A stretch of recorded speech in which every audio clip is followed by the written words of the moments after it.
Well, good morning, good afternoon, and good evening. Welcome to all of our attendees that are tuning in from around the world.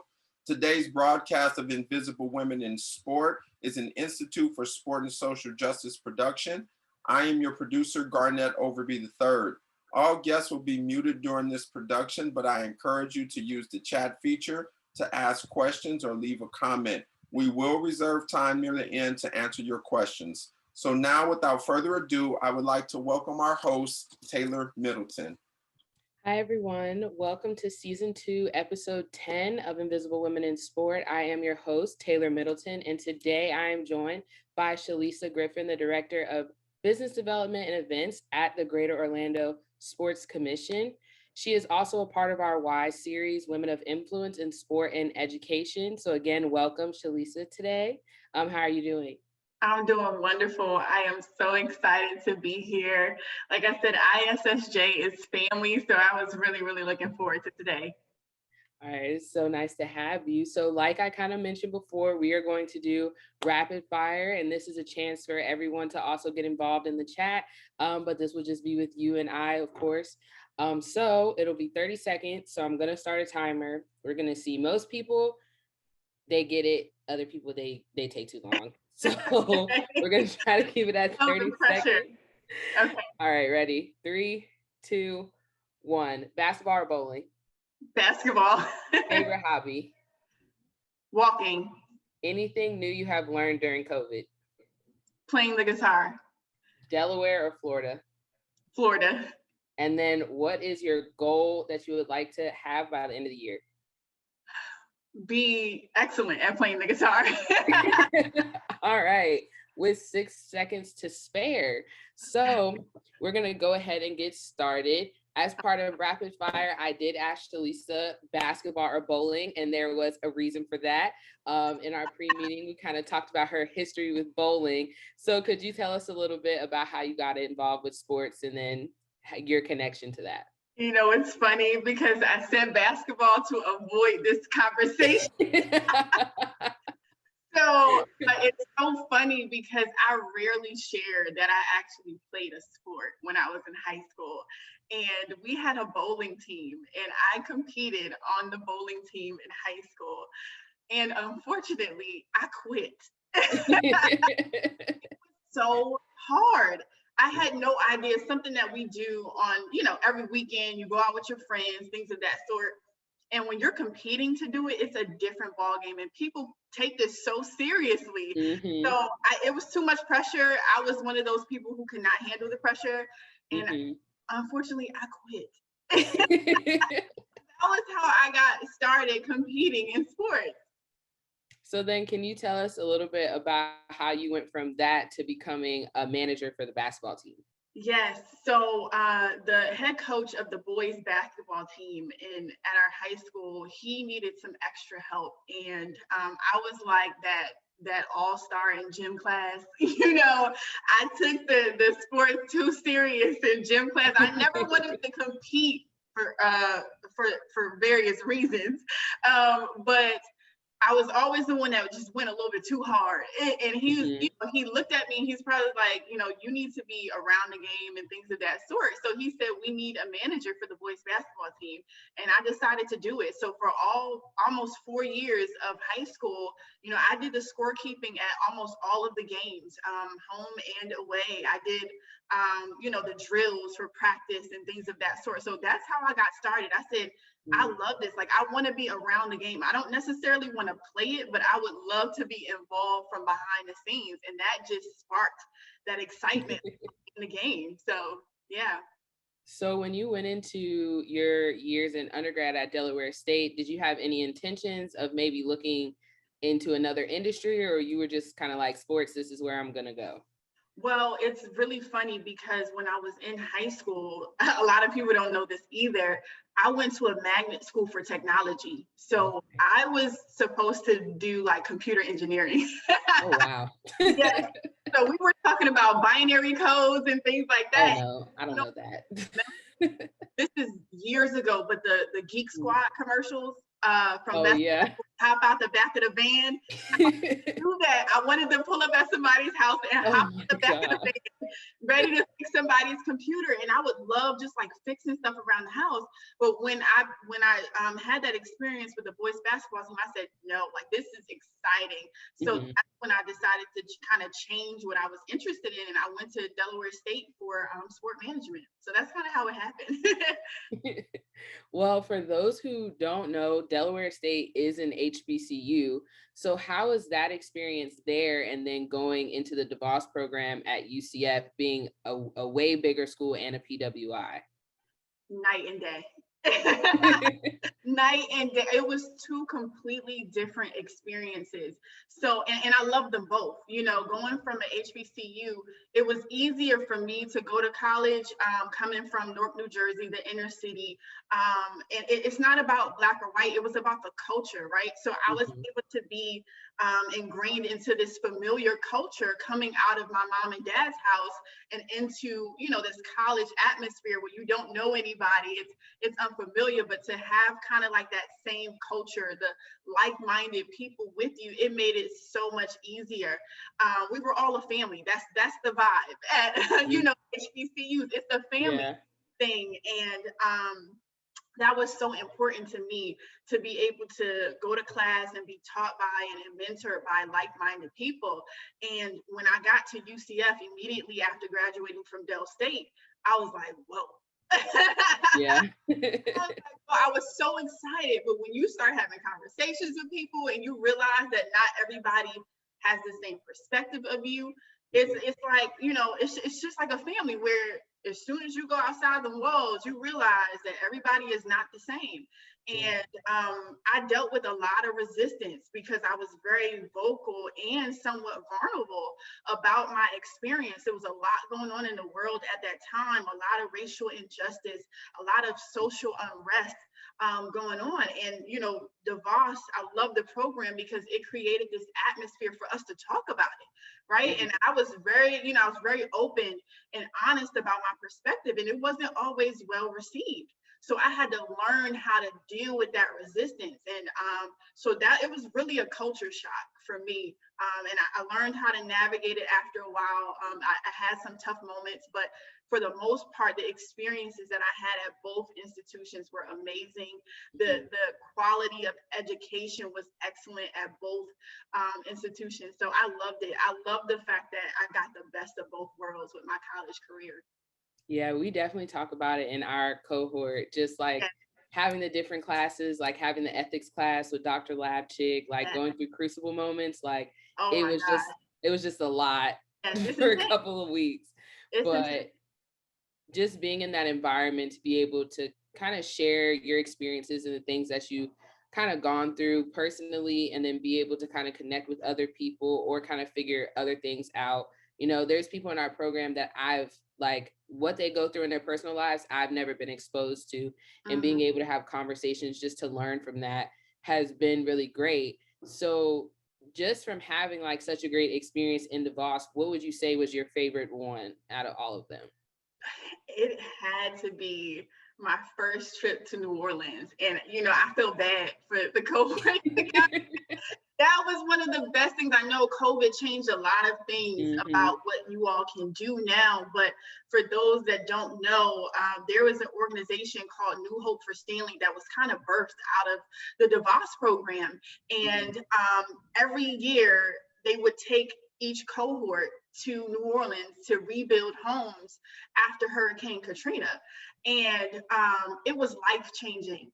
The first time I went, we were all new, we didn't know each other, and we did a tour of the city, and it was still bad. And at that point, it was about 9 years after the hurricane, and I had no idea. When you go behind, those popular city streets, there were still homes that were run down, grass overgrown on certain facilities and things like that.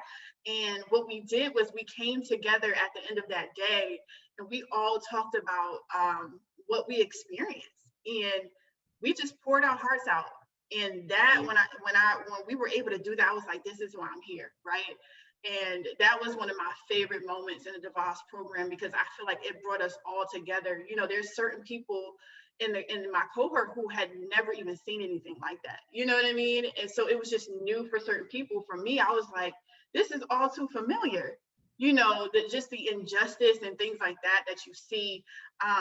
But to be able to share that in a safe space, it just meant the world to me. And it brought 40 of us. You know, my cohort was about 40 people big. Yeah. You know, it brought 40 of us together. So it was awesome. Mhm. Well, that's great to hear. Also, outside of Shalisa just being a graduate student, she also had 2 positions in UCF athletics. Yes. So could you kind of talk to us a little bit about that as well? Yeah, so when I got accepted into the Voss program, I said, okay, now I need some money. So I said, where am I going to work while I'm in school? And several assistantships that were available, and I had applied to work for Ties was one of them, and then the other one was the Office of Student Athlete Welfare and Development. And that was the position that I took. And I knew that I wanted to be around the athletes and to kind of like pour into their lives outside of them having to play a sport. You know, I wanted to be a part of the resume writing, the financial literacy, that you know, those kinds of things. The life skills is what they called it back then, because I knew at some point that wasn't going to be their lifestyle anymore, just competing all of the time when they're not in class and things of that sort. So that meant a lot to me to have a role in that. We put on so many different programs in a year that talked about, you know, who you are as a person outside of playing sports and things like that. So that was really, really a wonderful experience that I had in that office. And then the other one was doing the game day operations during the football games. And that was a completely different side of the spectrum. It was so much fun, but I was kind of like at the welcome gate for the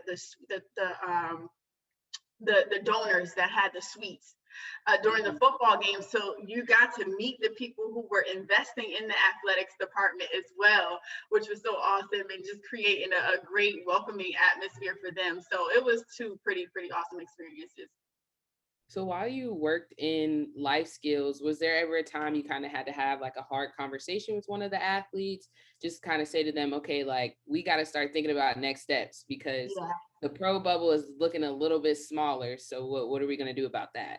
Yeah, it's a really, really delicate conversation that you have to have with athletes, because, you know, for many of them, their desire is to play their sport professionally. And it could be very difficult to try to imagine your life outside of something that has been a part of your identity for so long. And to have to say, I need you to start applying for grad school, or applying for jobs, or start working on that business that you really want to build. And, you know, so we had to pull on that entrepreneurship in them, and, you know, those other interests outside of that. So it was tough. It was tough to have those conversations with the athletes, but they understood the importance. We all know that, you know, it's a very small percentage of college athletes that get to play professionally. So we did have to have several of those conversations, and it's tough.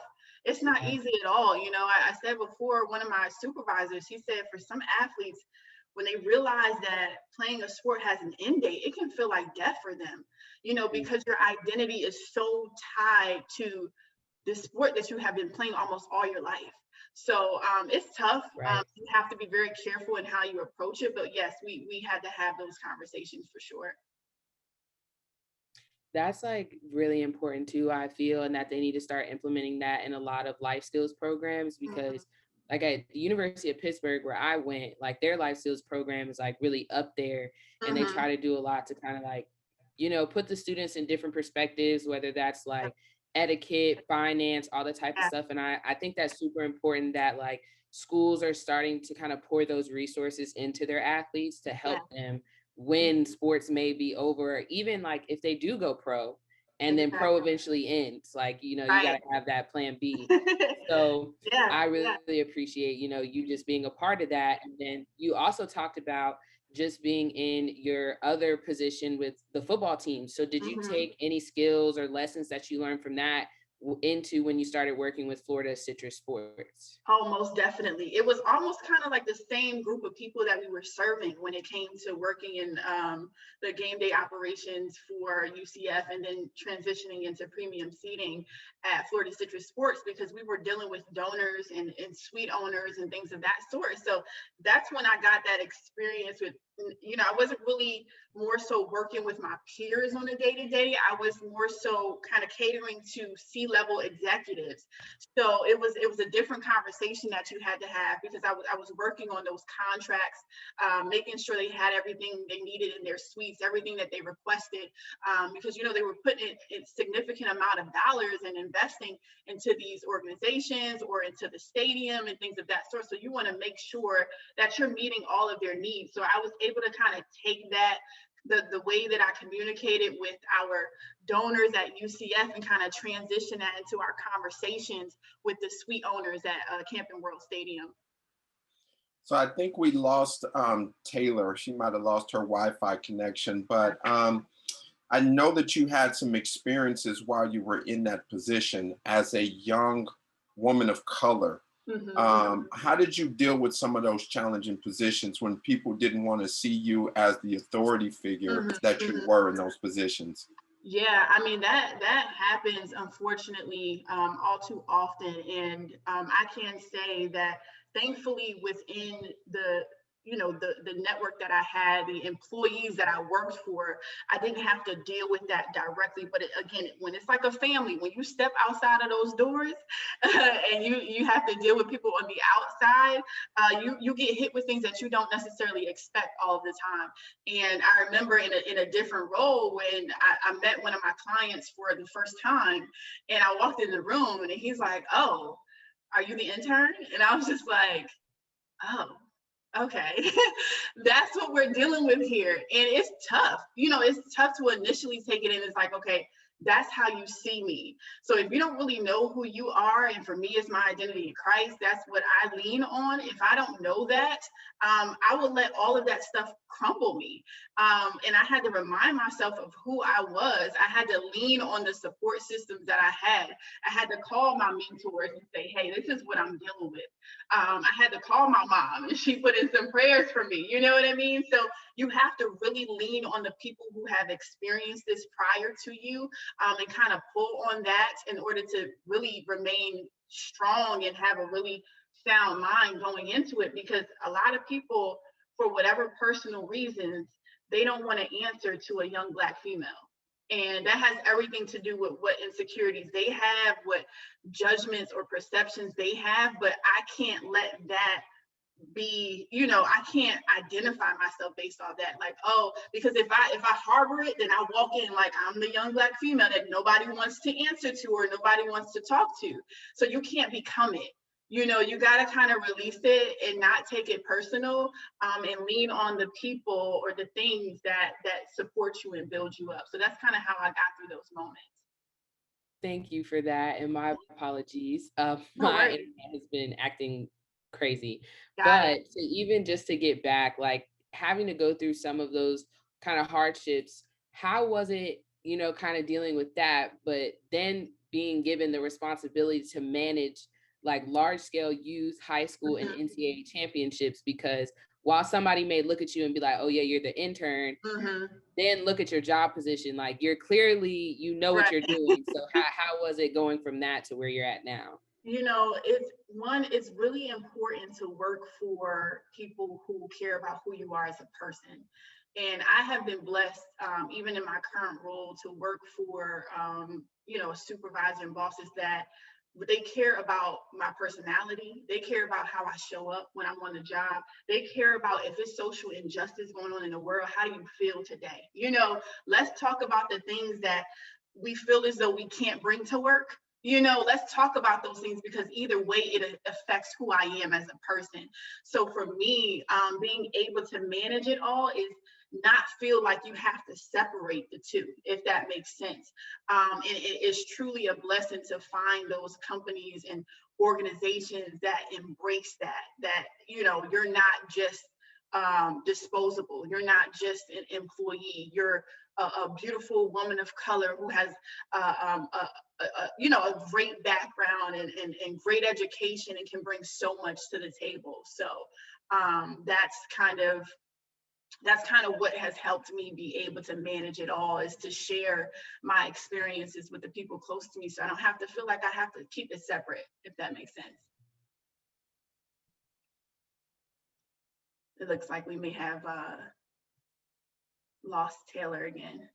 Yeah, I think we may have lost her again. She's having some difficulty with her Wi-Fi, so I apologize for that. But so, Shalisa, talk to us now about just your role that you play at Greater Orlando Sports Commission and how it's different from where you've been in the past. Yeah, so a lot of the experience that I had before the Sports Commission was very on-site, game day operations, front-facing, boots on the ground. And there's a lot of that in the role that I do now, but what we do is more geared towards how we can generate economic impact in the community through sports business, through sporting events and conferences and things of that sort. So it's very different because I wasn't really involved in the behind the scenes as far as financially, where's the money coming from, where is it going. When you just see a sporting event, you're just happy it's in town, right?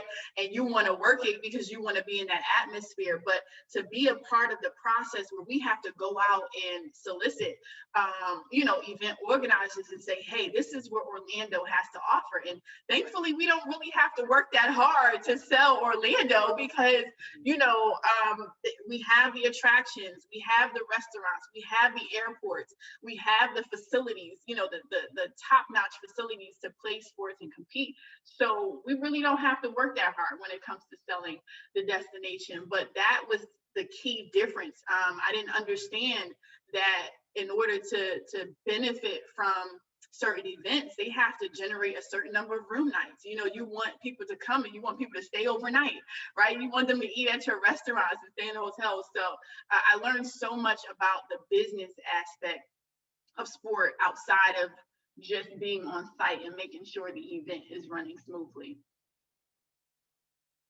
So when you got there, how did you go about trying to set yourself apart from just the other people that you work with and trying to get it promoted into the business?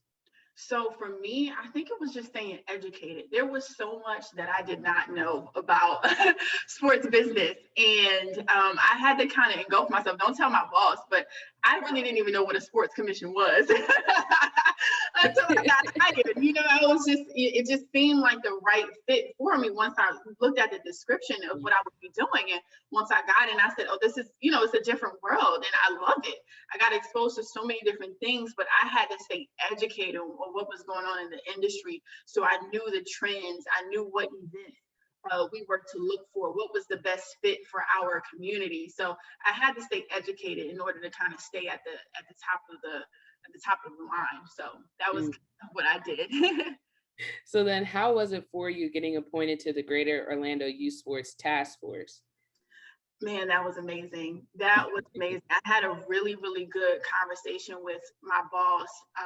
Again, when we were in the middle of COVID, I mean, it seemed like everything came to surface, racial issues, things that had been going on for so long just started bubbling up to the top. And who knows why it was so significant in the middle of COVID, but I had a good conversation with my boss and I said, I want to be more involved. My heart is in the community. I want to be more involved. And we put our heads together and that's kind of how the task force came about. We said, what can we control, right? It was so many different issues. You're like, what can I do, right? What's my part in this? And I was waiting. I prayed about it. I said, Lord, send me what my assignment is in this, in the middle of all of this commotion going on in the world. And my boss called me and he was like, I want you to lead this task force. And we invited over 40 stakeholders in the Greater Orlando community to come together and talk about the marginalization of youth from low income communities and children with special needs and things of that sort, and why they don't have the same access and opportunities as their affluent peers. What's the difference? And the thing is, we don't have the answer, right? Our job is to put all of our partners at the same table so we all can discuss it. So we've had Boys and Girls Club executives, YMCA, AAU, the list goes on. Mm-hmm. Entities that we have, and we meet on a quarterly basis, and we talk about what the problems really are and how we can develop tangible solutions. So to be able to lead those discussions and conversations and planning for the future of youth sports in this community, it was such a turning point in my career that meant a lot to me, for sure. Can you kind of go further into depth on some of the key issues that youth participation is facing right now, and some aspects that maybe people wouldn't think are the reason for the decline? Yeah, for sure.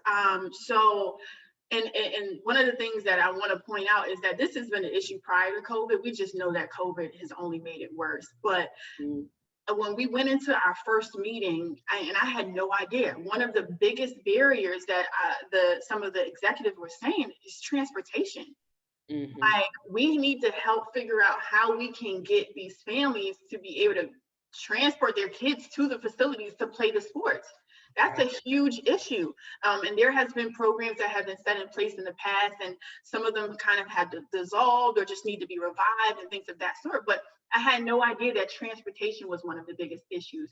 Being able to afford to register for certain clubs and youth sport organizations, the cost. And the thing is, it's no judgment, right? We know that for-profit youth organizations have to put a price tag on it, right?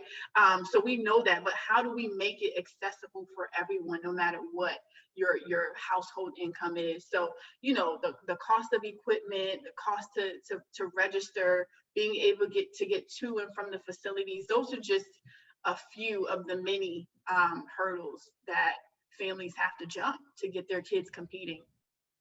Now, with all the experience that you've had between just like working with the championships and also working with the issues facing youth participation at the moment, is there any interest that you have for like long-term goals in the industry? Any place that you see yourself specifically? I want to continue to do this. I want to continue to help people who can't help themselves. That is my greatest goal. Like I said before, I love the boots on the ground, the day-to-day event management. That it was fun. It was fun while it lasted. But this component of my role right now, it means so much to me because there's so many people out here who kind of feel helpless. And they kind of fall by the wayside, unfortunately. And if we were really educated on the effects that the lack of participation in sports has, I think, we all would be on board to try to figure out how to help people. So I definitely want to stay in that vein of community development, enrichment. That area, it just speaks so much to me. So that's kind of my long-term goal, is to be a part of this for a while. Yeah. Well, thank you so much for that. And thank you for just being here with us. I am about to ask my last question. So if anyone in the audience has any questions for Shalisa, please drop them in the chat afterwards for our Q&A. So what would be some advice you have for young women looking to get in the industry today? That is a great question. And I always say, be your true and most authentic self. And I say that because I put so much unnecessary pressure on myself to be what other people approved of. And it wasn't fair to me, and it wasn't fair to the people around me, because I wasn't showing the best version of myself and people weren't getting it, because I thought I had to be a certain way and talk a certain way and look a certain way, and just to make sure I was approved. And that's not the case, right? As long as you are doing your job in the spirit of excellence and you're doing the best that you can, you just got to be confident in who you are and your true authentic self, because we are answering to people who are human just like us, right? And honestly, people love it. They know when you're being authentic. When you make a mistake and you can say I messed up and my bad and how can we fix it, that means so much more than trying to run and cover it up and fix it yourself. So I would say in a nutshell, just be your true and authentic self, because that's what people want, and you deserve it, right? So yeah, that's my advice.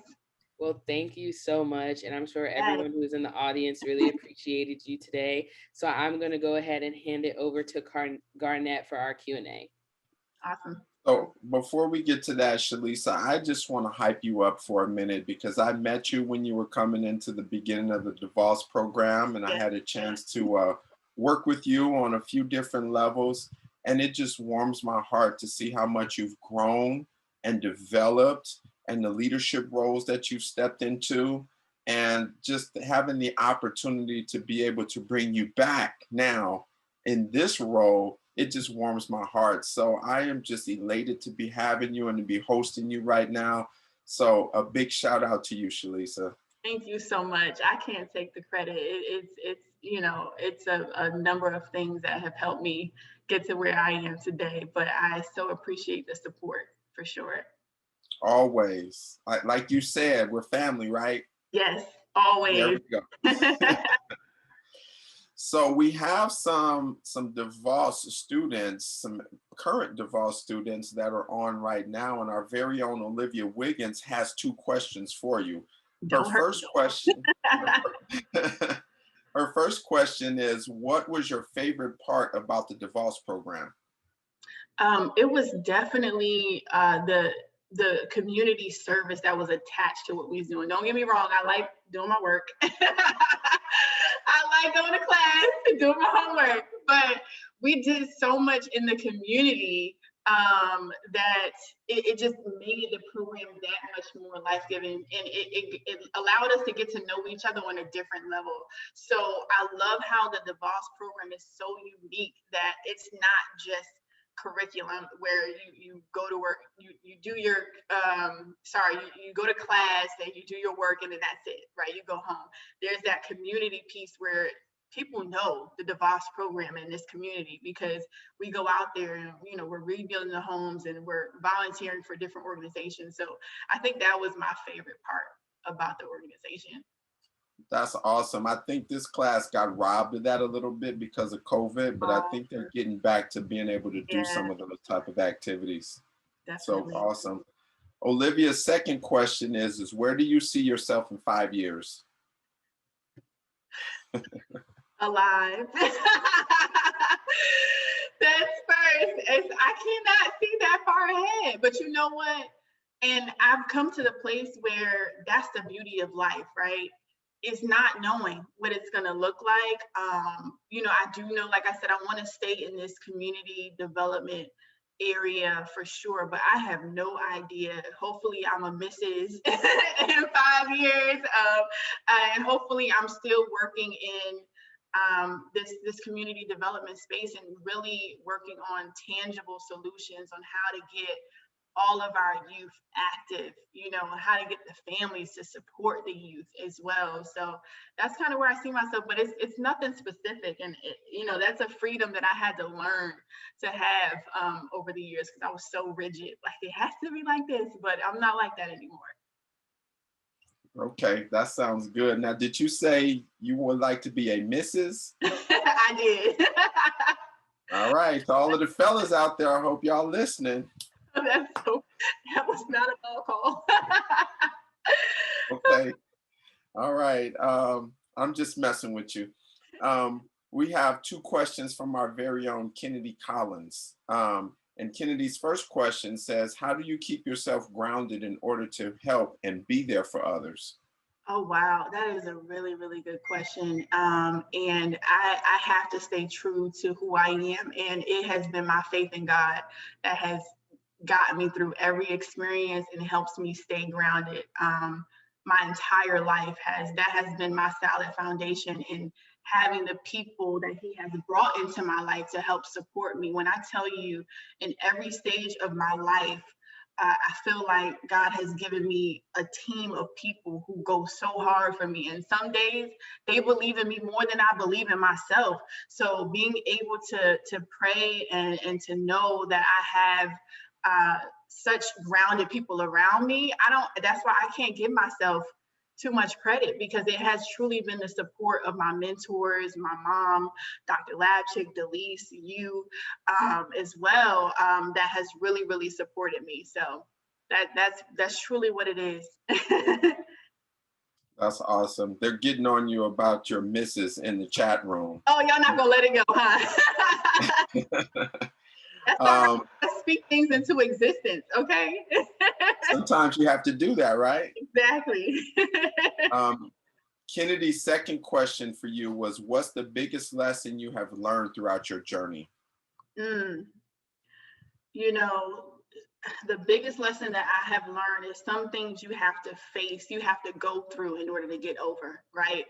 I spent a lot of time fearful, right? Like I dealt with anxiety, I dealt with depression, I dealt with a lot of different things, and it was unnecessary, to be completely honest with you. And I know that sounds harsh, but I put too much pressure on myself. And I think that the biggest lesson is that I had to go through it in order to learn that, there's certain things that are unnecessary.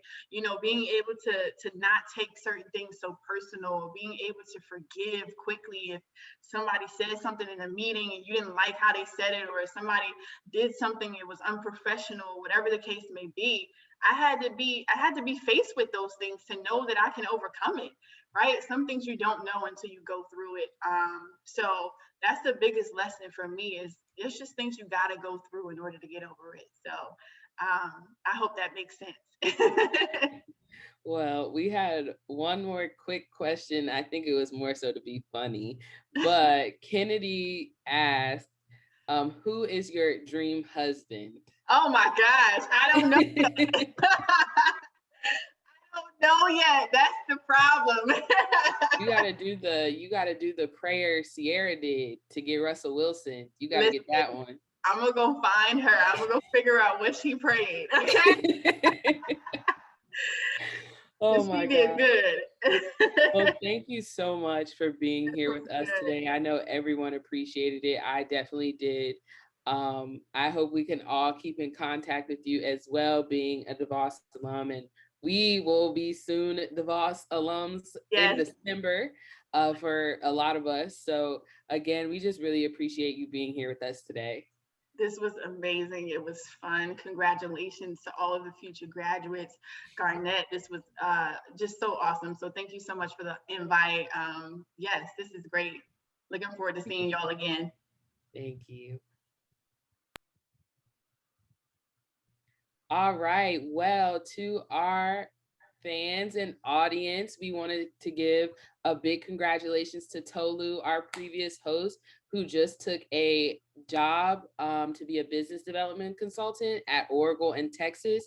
She actually just left today. So if anybody wants to reach out to her, say congratulations, or just, good luck on her journey, feel free to, but we just wanted to put this out there for her, being that she used to be our previous host and she's family, we love her. So yeah. And then also you can go ahead and tune in on July 1st. So we will be taking a break for the rest of June. So tune in again on July 1st at 2 p.m. for episode 11, where I will be speaking with Jennifer Williams, the athletic director at Alabama State University and soon to be chief development officer at USA Basketball. And again, follow us at Institute SSJ on any of our social media platforms. Again, your support is needed. We thank you for everything that you guys have done for Invisible Women in Sport. We are a nonprofit organization with other programs that impact various social justice issues. Please use the QR code to support us with a financial gift as we continue to change lives through the power of sport. Thank you.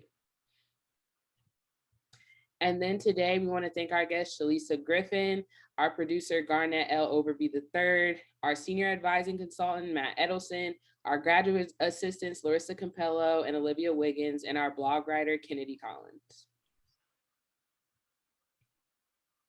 Again, special thank you to all of those that support us at Invisible Women in Sport. If you ever want to listen again, you can follow us, as I said previously, at Institute SSJ, and we're also on YouTube, Apple Podcasts, Google Podcasts, and Spotify. Okay, again, viewers, we still need your feedback to make Invisible Women in Sport the best it can be. Following today's episode, you will receive a short survey. Please complete and submit it to us. We also are still getting a lot of inquiries about having any connections to internships. So for any of our supporters or members who have internships available, please send your information to our producer, Garnett Overby, at goverby@ucf.edu so we can send it out to the people reaching out to us. Again, our next episode will be on July 1st at 2 p.m., where I will be speaking with Jennifer Williams. So make sure to register. I'm your host for Invisible Women in Sports Zoomcast, and see us now.